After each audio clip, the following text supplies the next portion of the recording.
I hope you all are feeling amazing like I'm feeling. And we're going to have Chanelli Nell. We're going to have Lisa Helke from St. Peter, Minnesota, Gustavus chiming in today. We're going to have one of my dog trainer friends, co-hearts that we've known for 20 years, Jazzy Jeff. We're going to have Fatima Nefertiti. I mean, it's a whole bunch of goodness and amazing stuff. How y'all feel? Feeling great. Glad to be here. Woo! Gee, how you feel? That's awesome. Yeah? Are you ready to represent white America? I'm here as white America. So if you have any angst or questions about white America, Any questions? Greg is here for this. That's fun. Why don't you start? Let's just go around. Tell us, ladies first. Hello, everybody. This is Denise Barreto, and I like to say that I'm a person that is a transformational leader. I get you from where you are to where you want to be. Companies, local government, philanthropy. Been doing that the last 20 years, the last 10 on my own, and just got tapped by Cook County Board President Tony Preckwinkle to lead equity for Cook County, which is the second largest county in the country. So anything Big deal. Anything we do here, everybody in the whole nation is going to be watching. So Running stuff, Cook County, baby. I love that. Greg Richards, some background about you. Yeah, talk, bro. Let's hear about who is Greg Richards. People want to know. No, I'm too shy to take a spotlight. Why don't you? Let me brag about Greg Richards. I've been knowing for over 18 plus years. I don't know. I'll let you do There are very few people that I know that are smarter than Greg. He's freaky, weird, smart. He knows a lot of random things. I trained his dog. He's my neighbor. He lives in North Lawndale. But I remember when we were applying for our cultivation license, someone said, "Did Greg move to North Lawndale just so he can apply for social equity?" I'm like, Greg been in the hood for a long time, waiting for social equity. This man was doing it. Oh, and I have Chanelli Nell. You there? Chanelli Nell, you there? Can you hear me? Can you hear me? Can you hear me? I'm here. Good morning. Good morning. How you feeling? I'm feeling. How are you guys? Happy Friday.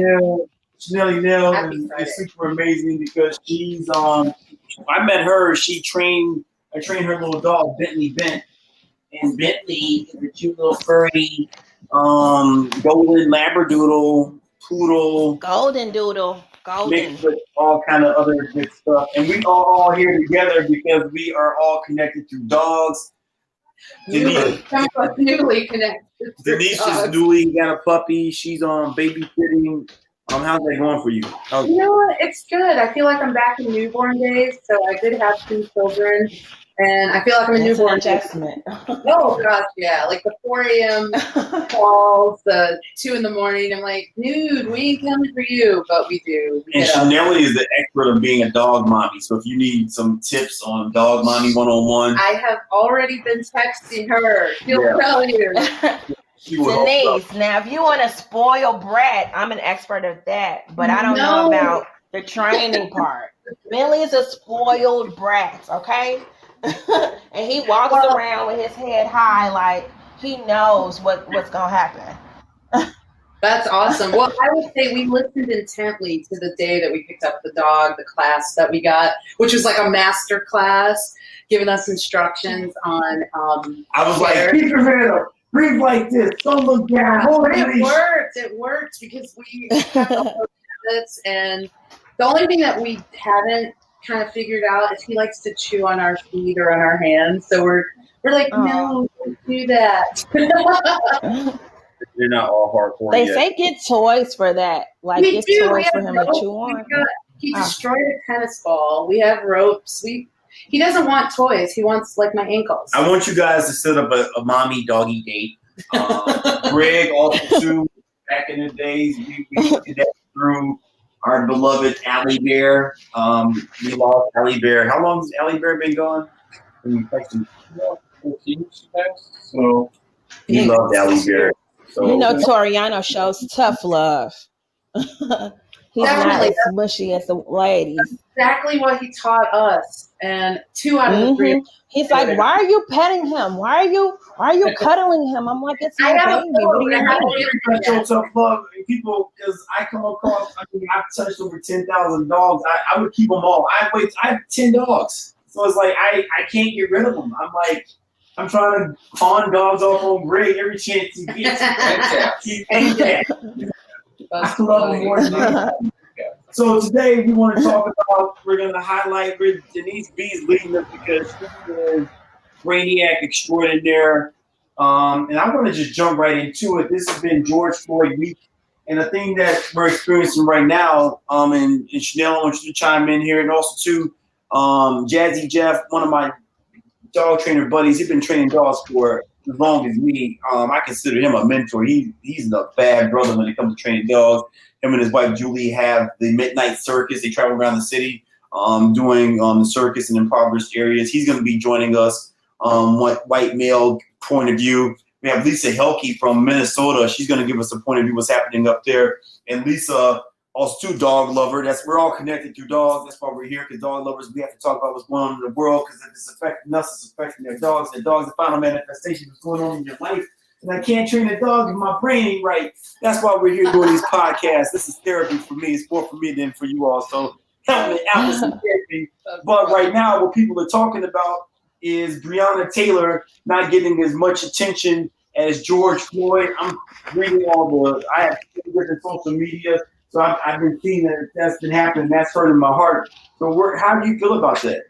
You know, it's a long trail of when a black man dies, there's a lot of outrage. And of course, I mean, first of all, anytime anybody black dies, especially at the hands of law enforcement, we should all be mad. We should all be mad equally. Absolutely. But that has not been the case. I mean, even if you think about the black women who have been killed over the last few years, how many of you can name them?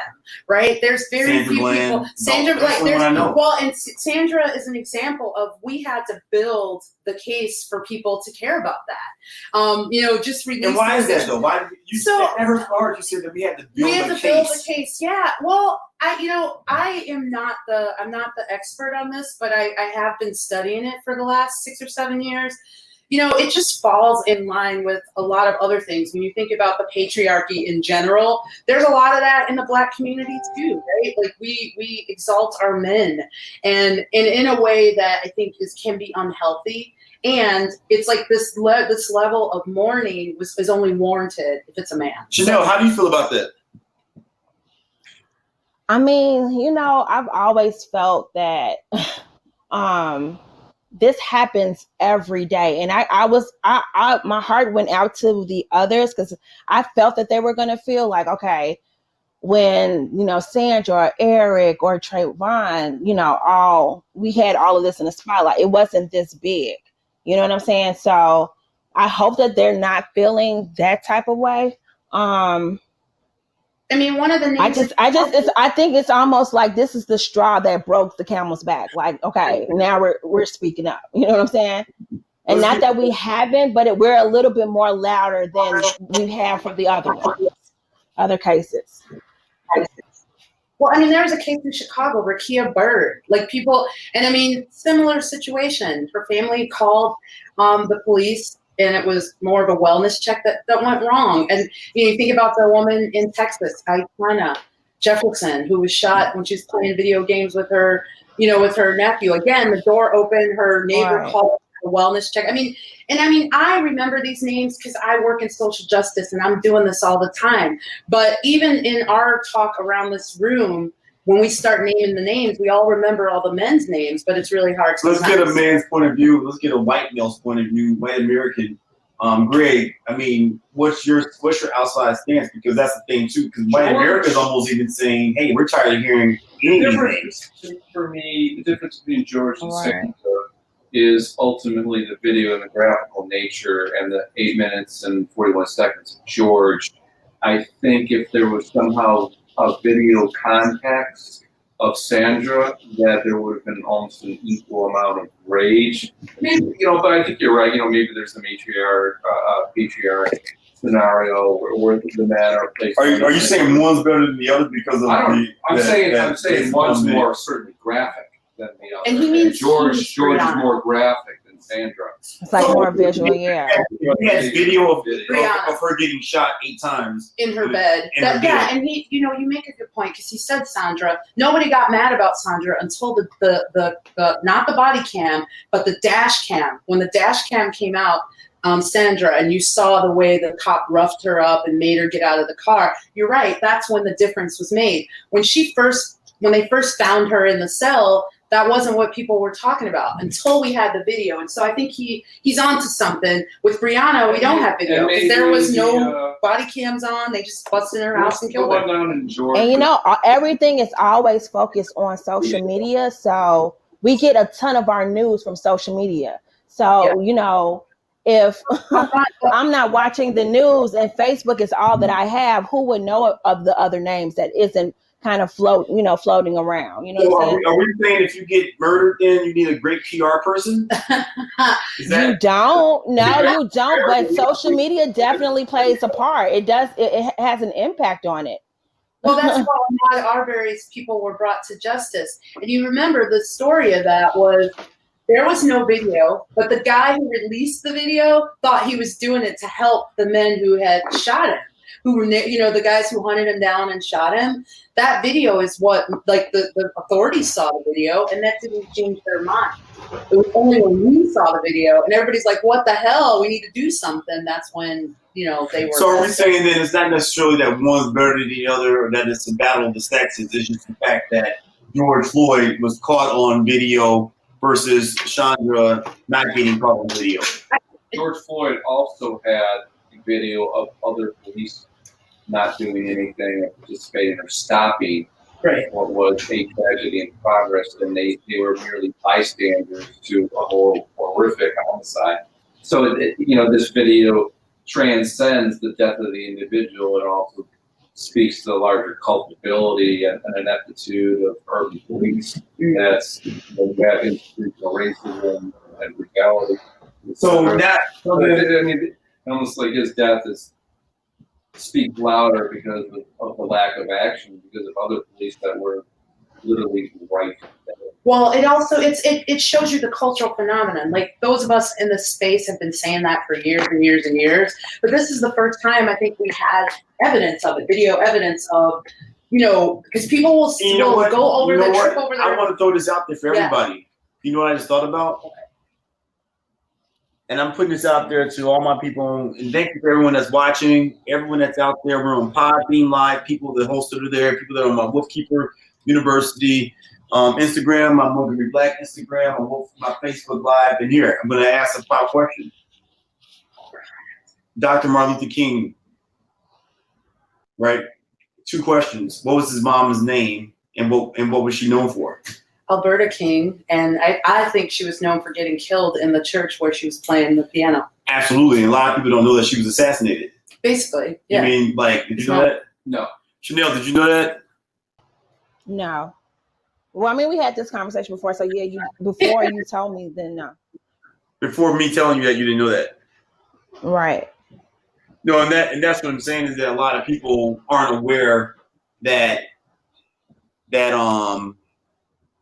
beyond him and what he did, they weren't aware of what their family went through, what they dealt with. Right. Dr. Helke. Oh, hello. I'm new to this technology, and so I thought I was in the studio, and I wasn't. Sorry. Welcome. We have Dr. Lisa Helke from Gustavus Adolphus College in St. Peter, Minnesota here. How are you today? Welcome. Hello. Welcome. Thank you very much. Thank you very much. I'm really interested in this conversation. It was really interesting to hear that discussion about the ways in which women and men are, African-American women and men are treated differently in this public discussion. What's your stance on that? Because right now, what's trending is that, and I felt hurt when I first saw it. I felt bad because I was like, because someone asked me that, like, you're focusing so much on wait, hold on. I want to bring Jeff in. Jeff Jenkins. Jeff, are you there? I am here. You got me? I have Jeff Jenkins, who is dog trainer extraordinaire, has trained dogs all over the city for the last 20 years, and also, too, has been doing so much great for Chicago by bringing the Midnight Circus, him and his wife, Judy, phenomenal. He's just a perfect person because he is, the things that he can do as a circus actor and just a person. He inspired me to run for alderman because he's an alderman candidate. Nice. Outside of dog training circus, running for alderman, being a dad, working in the Chicago public school system, and he has time to do my podcast. So thank you, sir. Yeah. Happy Friday. Welcome.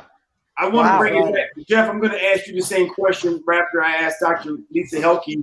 Right now, what's happening is that so I had one of my black friends say, like, why is George Floyd getting so much attention? What about Breonna Taylor? Black women, once again, are getting the shaft, even in their death. We can't even be popular, and no one's paying attention. And I feel like it's this battle of the race over these horrific deaths. Battle of the sexes. Well, yeah, I think whichever one of your guests named it as the patriarchy. Exactly. We don't like it, but it's true. I think the fact that the media are forcing us to confront that video over and over again. I cannot watch it. I saw a couple of seconds and I just had to stop. I'm not alone, Toriana. But the world is full of opportunities to see it. Whereas Breonna Taylor's name is, my Facebook feed is full of people saying, say her name and remember, but there isn't that same kind of vivid image connected with it. No, I think I think those things work together, right? Yeah. Whoever said that we don't value black women's lives in the same way that we value black men's lives? As a white woman attending only as a witness, it certainly seems to me to be true. Thanks for bearing witness. And I think that's important that you bear witness, because part of this whole conversation is for people to hold space for other experiences. It may not be an experience that you yourself can fully relate to, but we have got to get to a place where everyone can hold space for all the different experiences that we have. So thank you for that. And Jeff, I want to bring you in from a male's point of view, and specifically a white male American's point of view, because in addition to black women, as I've heard directly tell me that, and I've seen it trending on social media, that Breonna Taylor, actually, some huge celebrity advocates, Lenny Kravitz's daughter, has been blasting that a lot, saying that, I follow her a lot, saying that, what about Breonna Taylor? Say her name. Her mother, she did a whole video for her mom about that, saying her name. But then, Jeff, 2 questions. Your stance on that, and then also, too, your stance with some white Americans saying, hey, I'm tired of hearing any of these names. And one of my friends said, hey, white people are killed by police every day too, and that's not being brought up. But there's justice when they get killed. That's my answer to that. Well, let's let Jeff talk. Sorry. Well, first of all, I will second what the young lady just said. I say we because I am a white male. We tend to get justice when we're victimized. Absolutely. So I will answer that second question first. We need to keep saying the names, and we need to say them louder and stronger, and we need to say them in the streets, and we're going to be saying them in the streets tomorrow when we all walk with our dogs. So I have zero patience for anyone who says we need to stop saying their names, first and foremost. Second question. Repeat that second question, because that was a pretty nuanced question, and I'm punching above my weight because there's some very smart people on this podcast. Oh, you're one of them. No, the 2 questions. One was, in Black America, Black women are, taking offense that George Floyd has the stage right now, and that Breonna Taylor is not being mentioned all the way to Sandra Bland. And someone said you can't even remember any of the Black women that have been, and I brought it back to a lot of people don't know that Dr. King's mom was assassinated, so he comes from, for his father and his brothers, they knew about his assassination early on because his mother was assassinated in the church way before he was. That was part of what was you aware of that, Lisa? I did not know that. I'm really sobered and humbled by that. Yeah, a lot of people aren't aware that Dr. King's mom was assassinated, and also too, Jeff. Thank you for helping organize this amazing walk tomorrow. But Dr. King also, the area that we're walking through, and Greg and everyone else, and Denise, for everyone that contributed. Dr. King lived in North Lawndale. Yes. I did not know Lived that. on Central Yes. Park 16. Yeah, Wow. he lived here. He other than his hometown, this is the only other city he actually lived in. Wow, didn't know that. So Jeff, we're asking, what's your stance on just kind of from the outside? Because that's the thing, we're not hearing everyone's voice, and everyone has a perspective on that. As far as Black women saying that, what about Brianna versus George? I think, I do think it comes back to the fact that we have this horrendous video.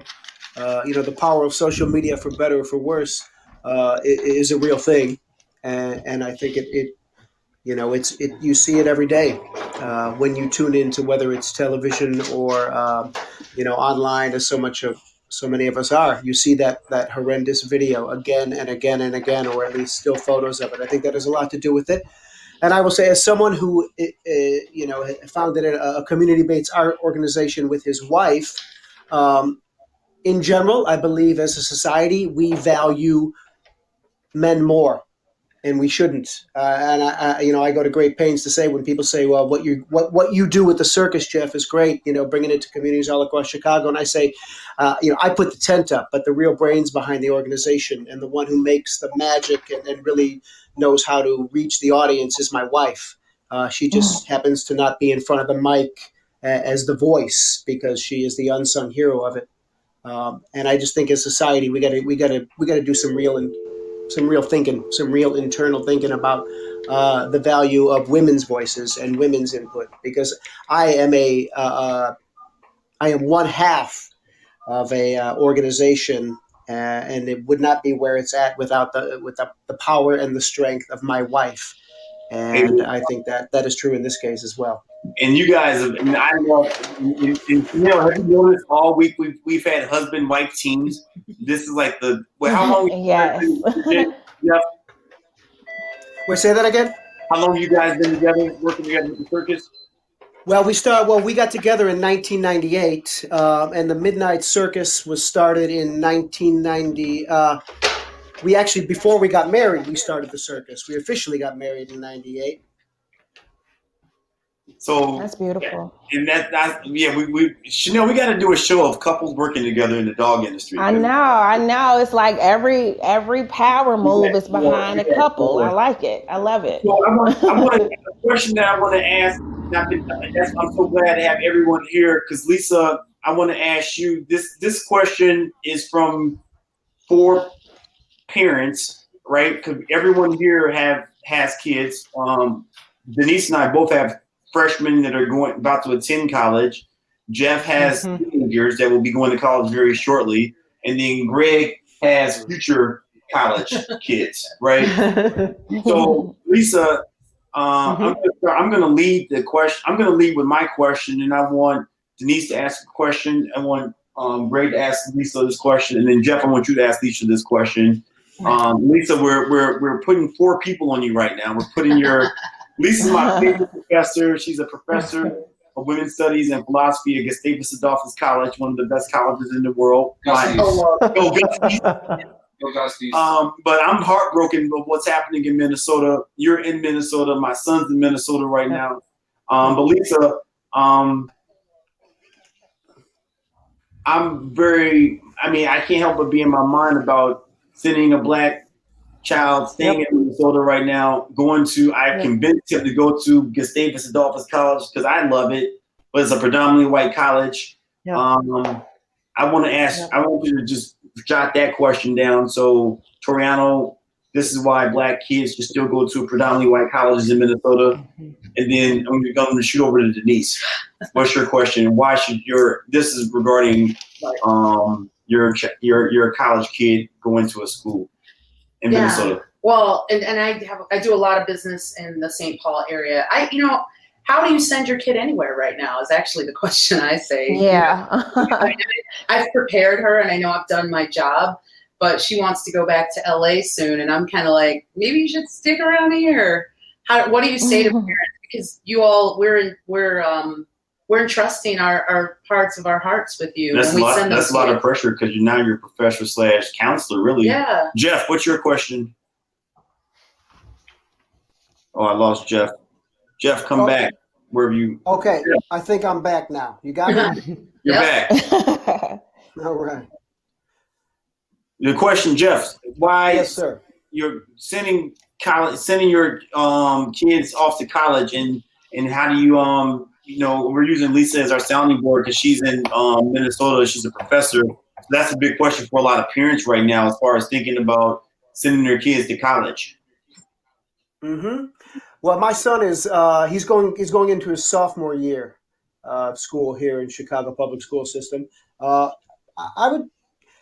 And is the question, are we going to send them off this year? If that be the case, I would, depending if school was in session and I felt like it was safe for him to go in terms of the pandemic, I would absolutely send him. I'm not concerned about race relations in terms of sending my kid to school. I'm more concerned about the pandemic, whether schools can handle that. I think schools are having some pretty good conversations about race relations, as they should. It's just so much to grasp at this time, right. In making those type of decisions. I don't have any kids. However, I do. I know my parents kind of raised me and my siblings, with a bubble, I should kind of say, which is very protective over us. I mean, they gave us the opportunity to make our own decisions, but I think during this time, during 10 years ago, anytime sending your kid anywhere, from out of your sight is kind of a scary situation, because you're not able to get to them as quickly as you were if they were, living with you.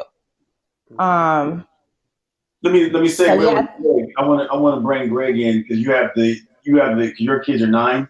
Yeah, we're in the Chicago public school system. So future, I'm asking because I'm just putting all these questions out there concerning sending kids back for education because now we're dealing with COVID and we're dealing with race. I like what Jeff said that I don't think schools are doing a great job with race, but still kids are mean on a regular day. So now we're dealing with COVID, aftermath and race relations aftermath, and some adults aren't getting it right with conversations regarding race. So how do we expect the kids? So I want to ask you to put your concerns and questions out there, and I'm going to have Lisa then come back and talk to all those questions. I mean, everything really I have about CPS and education is more pandemic related rather than race related. Mike puts all over the place things we want CPS reopened by September, and that's part of our agenda and how CPS accomplishes this with COVID and reduction of transmission or segregation of kids. I don't know how exactly it's going to transpire, but honestly, the conditions for modern education facing COVID, facing a budget shortfall. Illinois broke. Let's be honest. In addition, there's race relations to address as well. I don't know. I think public schools and private and public universities have their hands full. This is a really full plate. I don't really have any insightful answers other than I assume educators are going to proceed with caution. Lisa, I threw a lot at you. as our official educator here. And it's all things that are front of mind for me, I have to say. I feel grateful and privileged to be doing this work, and I also know that it is as much part of the problem as part of the solution, to be honest. So as Tori said, can I still call you Tori, by the way? Yes. You're part of the 1992 posse. You get in. Grandfathered in. Okay. I just suddenly realized everyone was calling you Toriano, and I thought, oh God, am I insulting him? Toriano's post 98. I knew him when he was a whippersnapper. So let's see. How do we think about those two issues together? That is, going to a predominantly white college at a time in which I guess the best way to say this is at a time in which suddenly a lot of white people are noticing that African Americans are being killed. And also, how do we do that when there's a pandemic on top? So for starters, what I like to say Gustavus is a persistently white college. That is, I mean, we try in our very Midwestern Minnesotan ways to, since we believe we are sincerely trying to address race and racism and be a welcoming place to students of color, and we're not very good at it, and we continue to not be very good at it. I will tell you that this is pretty exciting for your son. This week, the president has just announced 2 new positions. One, I think one is in the counseling center, so a kind of a middle level administrative position, but the other is a cabinet level position finally in, and I haven't read the memo yet, to be honest, but at any rate, it is a cabinet level position to, I'm going to say that it's aimed at addressing race and racism. It probably has some other more, watered down name like diversity, which is a word that I have a lot of trouble with. But I'm going to call it the vice president for race and racism. So, we're all celebrating, and it sort of feels a little bit like Juneteenth, right? Like we're finally getting around to saying that we need one. But at any rate, I think it's a really hard question, and I'm for the rest of you, I mean, I am humbled to my very core by Toriano saying, that I was of value to him, because he ends up in this very, very, very white town in a very, very, very white college, and loves the place. And Tori's I don't know if you're the exception, Toriano, but you're certainly not the rule. So it's a question that's very difficult for me to answer, because if I were you, would I have made that choice? I don't know. I know that I want to promise that Baraka is going to have an amazing experience there. I believe there are lots of really well-intentioned people. We have a Center for Inclusive Excellence. That's its new name. It used to be the Diversity Center when you were there, with incredible staff, a welcoming community, and all those sorts of things. But, gosh, I think it's a really, really hard question. Why would an African-American student make that choice? I am humbled and sobered by the students who make that choice, and grateful because of the myriad gifts and experiences and vantage points that they bring. When I have a classroom, as I did this spring during the time of COVID, I had 6 African-American or African women in my class of 30, and that at Gustavus is huge. And it was when we were reading Audre Lorde, man, those 6 women were like, this is fantastic. And everyone else was like, I think I'm just going to fall in line here, because I don't think I know enough to not, to not do so. So it was really exciting. So that's what I would say about, why a white college. I don't know. I mean, I could say things, but I don't think that I'm in the position to say them well, right? I don't think I don't think a white person can say that. And, I tend to be kind of pretty, maybe reticent in that regard. With respect to the COVID thing, I can tell you that we are in, and we are not unique at all in this. Every school is in overdrive trying to answer this question and trying to predict when the peak is going to be. And all of our conversations revolve around the fact that if you're a residential college and you're filled with 18 to 22-year-olds, I don't know what kind of experiences all of you have who have those people in your homes full time, but they don't always do what you suggest that they should. No, they don't. They're options. And so we have 17 separate committees right now working on COVID-related things. I put my hand up to be on the dining service committee. Food is really it's an academic interest of mine, and I'm really interested in thinking about how do we eat together. Lisa, I was going to describe it when I first asked you about it. I love my school because we can call professors. I feel like I never left school, but you almost described like you guys have like the homeland security of COVID going on there. I want to ask you. I just thought of something. This question goes out to Jeff and Greg, and it's kind of a loaded question. but would you send your kids to a predominantly black college? I mean, you can't really say no. Or maybe. I think you can, actually. Jeff's like, damn it, don't put me on this. No. That's alumni. I can vouch I did it myself. That's a perspective not many would have, so that's cool. You went to Malcolm X? Yeah, I have a radiology certificate from Malcolm X. That is so random. Oh, there you go. Already. There you go. It seemed useful at the time. I've been doing you 18 years. I've never heard this that you went to Malcolm X. For years. Wow. That's a whole nother. I told you he was freaky smart. That's a great thing. Random referee. Jeff, what about what's your stance on that? Could your kids? Listen, as someone who likes to consider himself open-minded and progressive, and I would love to be able to say, yeah, absolutely. If that's the school he would want to go to, I would back him 100%. I feel like if he did his research and he was passionate about that school and it happened to be predominantly, black, I would be okay with that. Jeff, I got a better question for you. I have a better question for you. Yeah. Wait 1 second. We're bringing my other guest, Nefertiti. Peace. Fatima Can you hear me? How are you doing? I am well. How are you? I like to welcome Fatima Nefertiti to the platform. Phenomenal. Hello. She is one of the, and I live across the street from the Aveda Institute in Minneapolis. She is one of the, and I've had many massages. She is one of the best Thai masseuse on the planet. She's a Reiki. She's a yogi.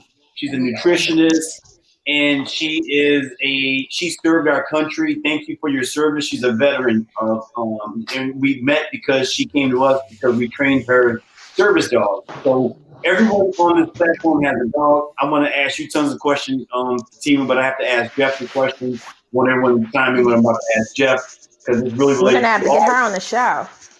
Yeah, we have to, and this really relates to all of us because I'm going to start off with you, Jeff, but I'm going to go around and have everyone chime in on this.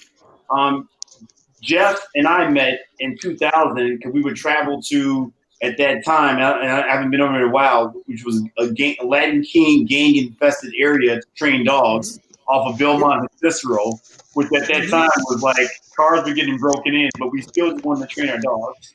And then Jeff and I would train over on Fulton and Carroll Street, which was basically like gang disciple and bike lords. Jeff and I are kind of known for training in gang-infested areas. And training in gang-infested areas. So, I mean, Jeff, what would you say then to and then Jeff this weekend helped me organize this dog walk through the middle of North Lawndale, which right now, just fair warning, Jeff, and it looks like a bomb just exploded over there. Everything is boarded up. The one grocery store that was there is decimated. I mean, it could not have looked any worse. The reason we're starting at Roosevelt and Costner, 4200 West Roosevelt, if anybody wants to come down and walk with us tomorrow, is because that area is still decimated from the 68 riots. So, Jeff, what do you say then to white America or people that are, I take that back because my cousin from Boston refused to come to my house last year because he told me that North Lawndale was so scary, and he's from New Orleans. And I'm like, you can't get any more New Orleans. They kill people. That's the number one capita of murder. So I can't even say, but Jeff, what would you say then? Because without hesitation, I called you up and I said, who will walk through North Lawndale with me? And Jeff said, me. What do you say to people then that don't have that level of diversity and just the proof of not wanting to even be exposed, even in their own city, to come to North Lawndale? Or area? First of all, I would say wake up. This is 2020, and I would. Amen. But I also want to be. I want to be. Look. I am a big believer. If someone has a certain prejudice or a fear, you can't necessarily hit them over the head with a sledgehammer, particularly if it's a genuine fear about their safety. So I would say, come with us. Walk with me. I will be there. And I always say this. Look, I have been into nearly every community in Chicago, and I have been there with my children. My children have been part of the circus in Inglewood and Roseland, and they will be marching with me tomorrow. My son was with me on Carroll Avenue just yesterday when we were bringing free dog food to Breakthrough Ministries in Small World, Toriano. The building that we used for the Humane Society's End Dogfighting campaign on Carroll Avenue was sold by Minister Tim White of Ceasefire, and it was sold to Breakthrough Ministries. And so now I am bringing dog food to the very building that I held my free dog pit bull classes for young men in that community. So I feel like that a higher power is telling me I need to be doing this work, and I need to be doing this work in that community, and particularly on that street. So I would just say to people, yeah, go ahead. No, you just made me think of something. I just want to chime in because I feel that the people that were basically living this world of like inclusion and diversity by default, really, like I didn't think twice about going to Gustavus' all white college because I grew up in my dad is white. My dad looks like Greg, or looks like Thomas Sanzoni, this little short Italian guy. You know, I grew up in Billwood in the '70s, where it was the only person I saw black was my mom, and then here's Jeff and I. You maybe just think about something. Not only were we dealing with training pit bulls in the hood, but these are the people that were coming there were people that only thing they knew about dogs was dog fighting. I mean, so you, at any given time, a potential gang fight could break out, but we didn't think twice about it. We still helped, these individuals that needed help. Or I get it. I laugh all the time when people think that my friend Greg, who I've known for 18 years, the funniest question I love bringing up is when someone asks me, like, did Greg move to North Lawndale just so that he could feel that he was social equity? Like, they think that he just moved. I'm like, no, Greg's been there for like a long ass time. Like, Greg lives. I don't like going over Greg's. But Greg had like 5 black men hanging out on the porch. Like, these are his buddies, but I just love. And then Lisa. I mean, the diversity I've learned from you. Being a woman, teaching African American history and Frederick Douglass history in the middle of Minnesota, and teaching kids from Minnetonka and places in Minnesota that have never even met a black kid before. So I just want to thank everyone in this panel for just that level of diversity that they bring. I want to bring Fatima into this. Fatima, a question I want to segue and just bring us something serious that I feel like the media as a whole has been forgetting, and we'd be remiss to not talk about this because freedom's not free at all. The reason that we can sit here and have this podcast and do these marches and have these wonderful jobs, even have a discussion about sending your kids to private school and have all these devices, because the men and women serve and protect our country have given their lives and their minds and their bodies so that we can have freedom. But freedom's not free at all. It comes at the highest cost. And you as a veteran, I mean, how are you feeling right now as far as, because I feel like the veterans, because the suicide rate for veterans is averaging, 3 to 5 per day, every day. 3 to 5 vets take their life. My college sweetheart, Alicia Moore Jennings, when she came back from the Air Force, she was here and I saw the digression. She took her life in 2015. My friend Chemo World, Peace of Chemo World, my Proviso West alumni, Go Panthers, but Chemo took his life 2 weeks ago, and that was in the midst of COVID. And when I went back to read his Facebook page, it's almost eerie. You can see the digression. You're just like, is anyone out there? Is anyone feeling how I'm feeling? But Fatima, I'm kind of putting you on the spot I'm kind of segueing into like the veteran need that's out there right now. Okay, I'm sorry. I heard most of what you said. What was your question, though? How do veterans? How do I feel about what's going on right now as far as the it's a lot for a veteran and with the protest and all that that's taking place and the direction that things have shifted towards? I hope that's what you just asked me. Yeah, no, I mean veterans right now, and as a black veteran, veterans are dealing with a lot of different things right now. Can you hear me? We can hear you. Yeah. Yes. Okay. I'm sorry. I have this. I put my headphones in, but they're not very good ones, I guess. So So I'm trying to make sure I get your question correct. The other day I had a question that I posed on my Facebook page, and I asked, what happened to COVID-19? And it wasn't against, of course, being a black woman, being a black person, having black men, children, black grandsons, and things like that. Of course, I am completely and utterly connected all the way, but it made me realize that, what happened to this pandemic that was taking lives, and where's the focus, back on that. And I got a lot of people that were just like, wow, yeah, what happened to it? Why, all of a sudden now it's not head news. It's in the back burner, and people are still passing away. Are people still passing? And then, that's another the power question. of social media. Exactly. I mean, it was over 200 people. I mean, they were like, yeah, well, my cousin, some people chimed in and said that, they had people that just passed away. And, I just recently had a friend that passed away last week of COVID after I posed the question. And it wasn't that I was saying it in a sarcastic or funny kind of way. I just really wanted to know, like what's going on now? Yeah, absolutely.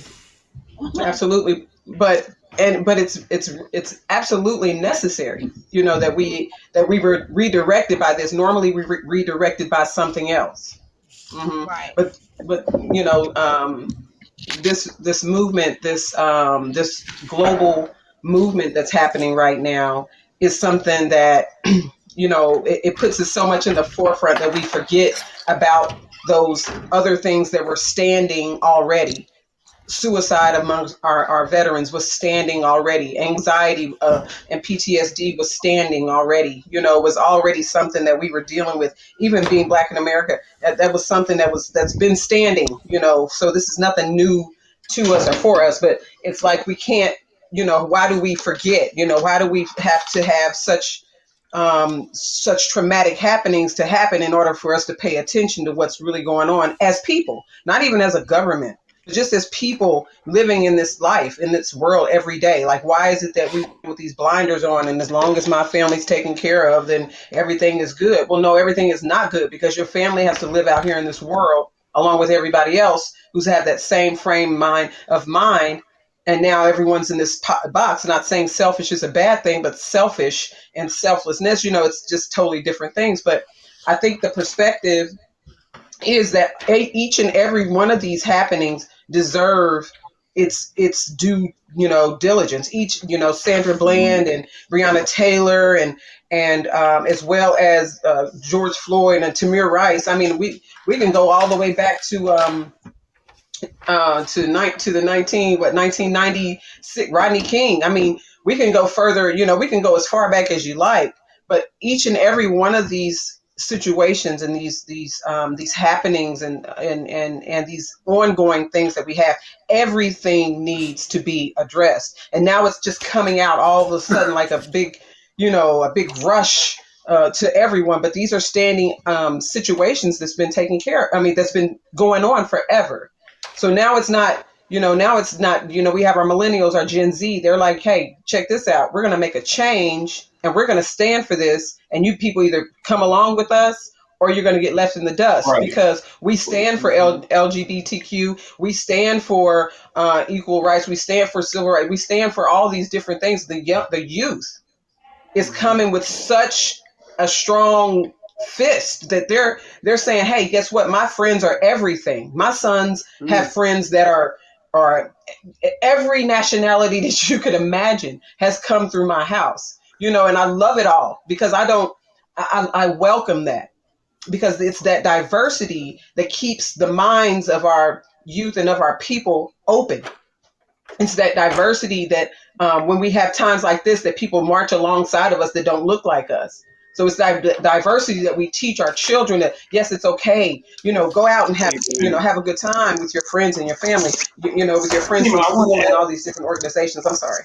I can keep going.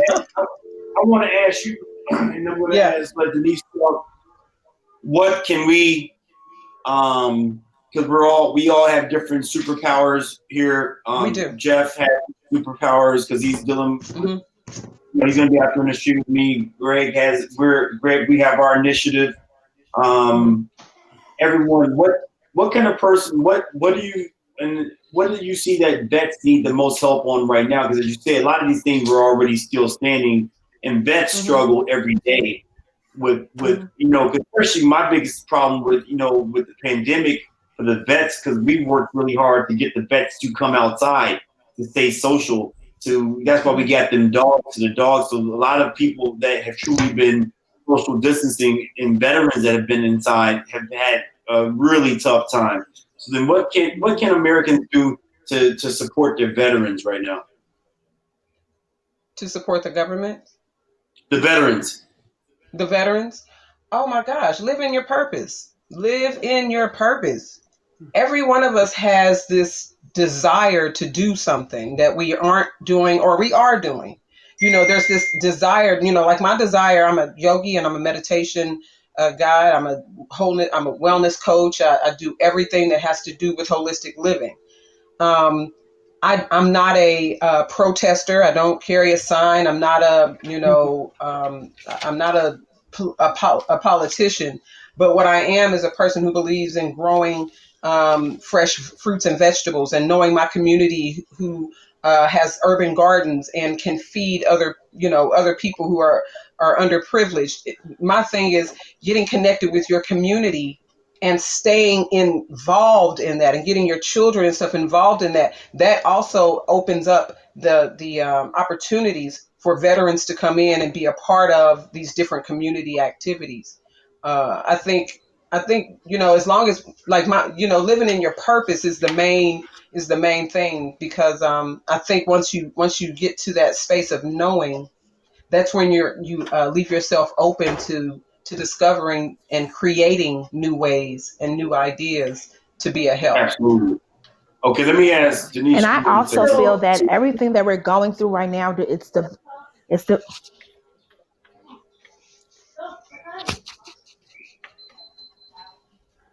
Wait, Denise. So I wanted to piggyback to what Fatima was saying. First of all, what I've been saying the whole time is that the pandemic brings out more of who we are.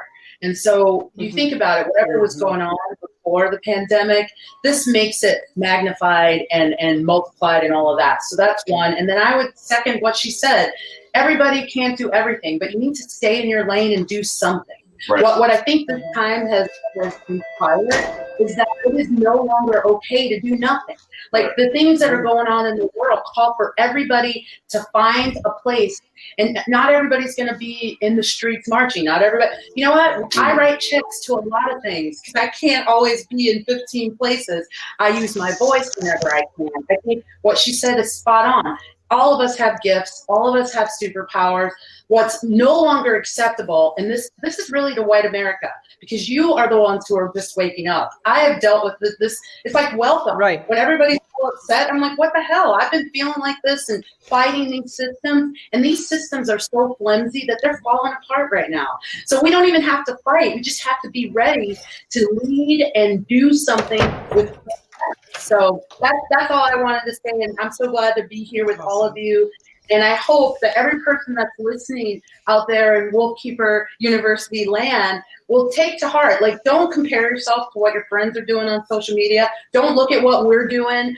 You dig deep and figure out what you can do and do it. And I'm going to bring this over to Greg, because I'm going to ask you this question, Jeff, and then go to you, Lisa.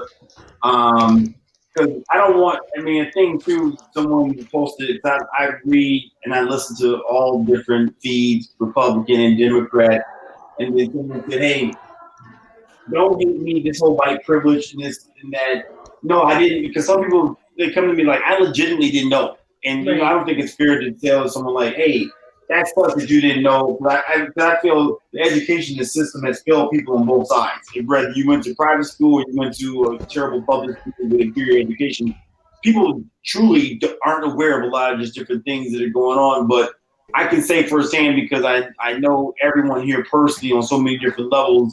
And Greg, you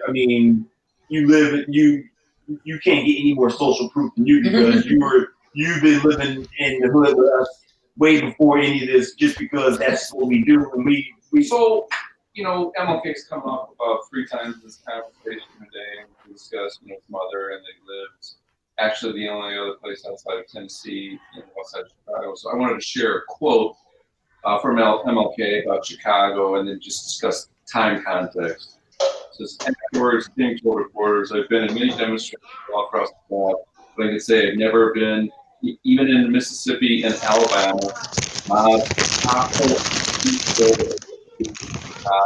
So this is from MLK in about 1966, 1967.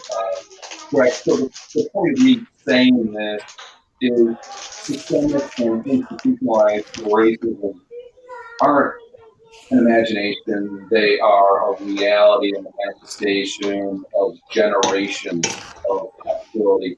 So I guess what I'm saying here, everyone in the discussion, everyone in the room, educators, and people working in various aspects is there really has to be a sense of persistency that multi-generational racism and institutional effects, just even after the horrendous video from George Floyd, aren't going away next week. And this is something you have to discuss with your children. This is your children will probably be doing this in the next 5-10 years. So I only think I would preach here is persistence. And I know that you and I, we have a long-term 5 to 10 year plan for sure that we came up with immediately. Means I know you have a long-term. We can't even. That's a whole nother podcast by itself. Jeff, what do you? And I know you feel that same way, Jeff. But can you just vocalize on how you feel as far as when people, in particular white America, that might say, "Hey, isn't this over yet? Isn't the looting done? Can't we take the plywood off the windows? Can't we just go back to get normal and kind of want this to be over quickly?" When we all are supporting that this should not just go away quickly. That there needs to be, as Denise said and as Fatima said, someone has to do something. But how do we encourage everyone of all colors and races, Jeff, to keep doing something? Well, I really appreciate what both all your other guests said, is that you find what is your passion, what is your calling, what is your talent, and find your lane and work that lane. Work what you can do. The 2 things that I do. I work with dogs, primarily pit bulls and young people. That's one of the ways that I connect and give back. And the other way is through our community building arts organization, which happens to be a circus that brings people inspiration and hope, and has raised nearly $2 million to rebuild playgrounds in nearly every neighborhood in Chicago. So I would encourage anybody, particularly folks who maybe don't feel so comfortable because you are, like myself, white, and to find a way that you can give back that you feel good about and comfortable with. You got to be comfortable with doing what you're doing. But no gesture is too small. I mean, look, we're taking our dogs out for a walk tomorrow, Toriano. Me, you, and a bunch of people and a bunch of people I know. Yes. And I think that in and of itself is a wonderful statement. I think we're going to get some people together who have never met before. I know some folks up here on the north side who reached out to me and were interested, but a little bit concerned about going down there. And I said, you are going to be safe. You are going to feel empowered. Your dog is going to enjoy the walk. Come with us. So I think even a dog walk makes an important statement. I want to chime in there with you, Jeff, and just say that I want to say this to everybody. I've been super blessed, thanks to my family and thanks to my team, Wolfkeeper team, for allowing me to do things and to travel. But you said something that was key. Am I going to be okay when I go there? And yeah. I didn't just nonchalantly go to Gustavus. I didn't want to go there initially. My mom told me it would be great for me. I trusted her and I went. But no, that was culture shock, and it was scary being up in St. Peter, Minnesota, with people that were telling me I'm the first black person they ever met in their life. Like, that was weird to me. And they touched me here and then but I later would find that was a template when I was in Germany. They told me don't go to East Berlin. There's Nazis there. I'm like, all right, well, it can't be any worse than West Side of Chicago. Like, I'm from the hood, so. The same way when I was in Kenya, they said Kenya told me don't go to Courier Court. There's just too many street kids there. You mean so? I encourage everyone, if it feels comfortable, if it feels soft and fluffy, it's not right now in America. It's not the right thing. You have to go into the places that seem scary, that have you heard misconceptions about. You have to go to Northeast Minneapolis. You have to go to that borough in Brooklyn. You got to go to Inglewood. You got to go to that area over in Compton, LA. For the first time ever, you must do what does not feel comfortable. You must create and make yourself the minority. I mean, you cannot, and I don't care whatever that means to you. I'm saying, but for the first time ever, you must make yourself the minority. Lisa, I want to go over to you because you're the only one here that is officially on payroll as far as dealing with young people every day, and you have about 2 months to get ready for about 2,000 of them coming to you in St. Peter, Minnesota. And what can we as professionals, as leaders in the community do right now to prep young people that basically young people are afraid of COVID? That they're because some young people legitimately following the rules. Not every young person is like, I don't care about COVID, but some are afraid of COVID. And some young people, and I've been hearing this too, are like concerned about race. I mean, that's a real thing because kids are mean. Kids do mean things. Kids say mean things in a normal world. But now we're dealing with, these memes that are going around of these kids taking a knee on each other's neck. I mean, just doing really hurtful things to each other. But what can parents, what can leaders, what can community do to prepare kids that are going back to either school, just high school, or obviously in the incoming freshman year of class 2024? Yeah, that's a great question. And I think it boils down to talking to your kids as if they're adults, because they will have to function as adults, whether it's in high school or certainly in a college setting, a residential college setting. So start having conversations with them in which you tell them that you trust them to make good decisions and that you've been helping them to do that all the way along, and that they need to realize that they're walking into real life. They're not walking into.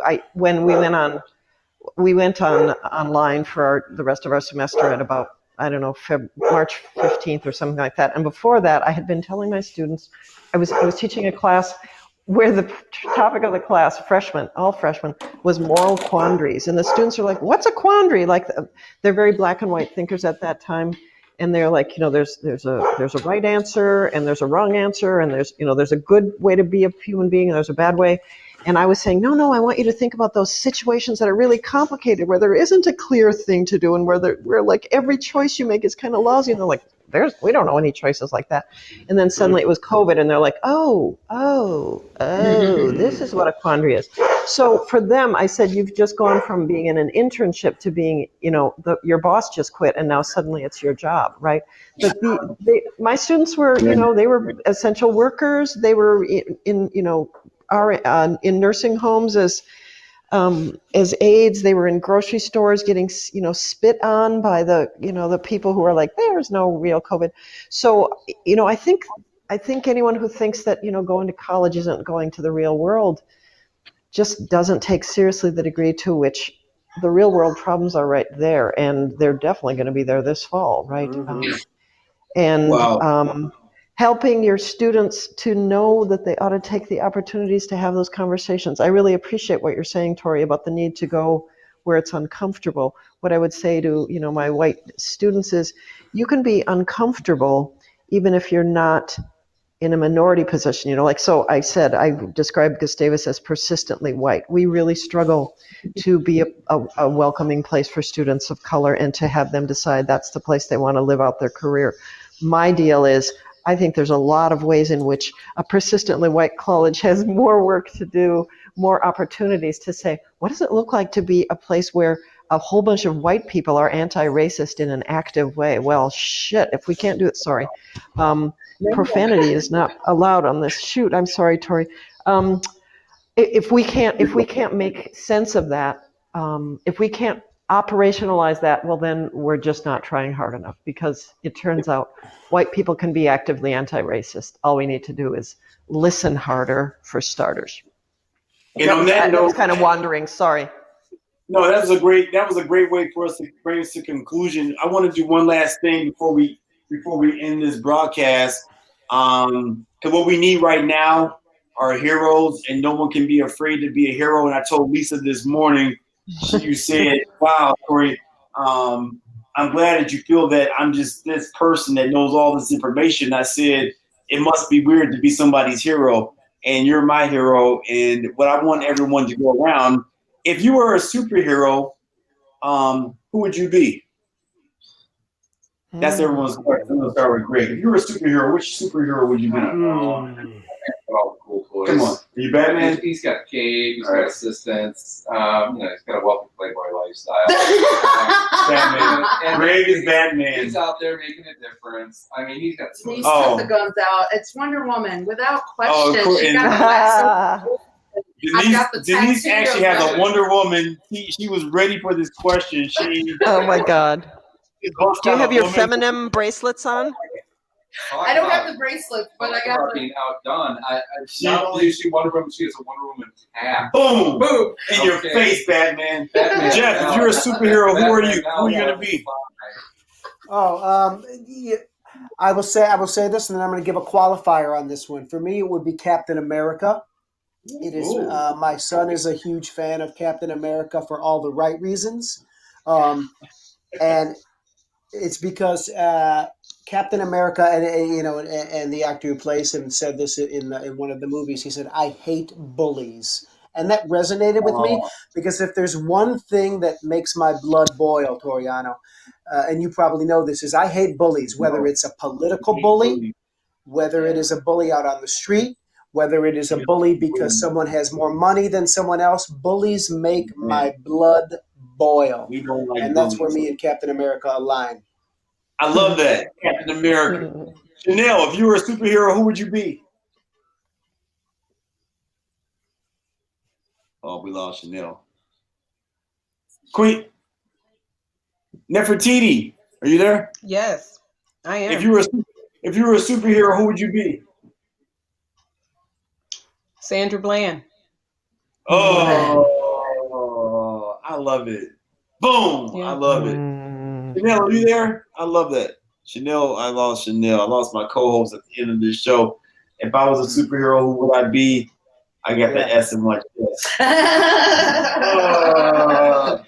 Hey, I love you all. I thank you all. I want you so all. much. That's awesome. We want to see you all. Thank you. It was nice talking to you all. Jeff Jenkins, thank you. I'm gonna see you tomorrow, brother. Thank you, will. Denise, for coming out. Please reshare this podcast to everybody. And just go out there, show love, be loved, as Bob Marley said. One love. Thank y'all. Peace. Peace. Good luck tomorrow.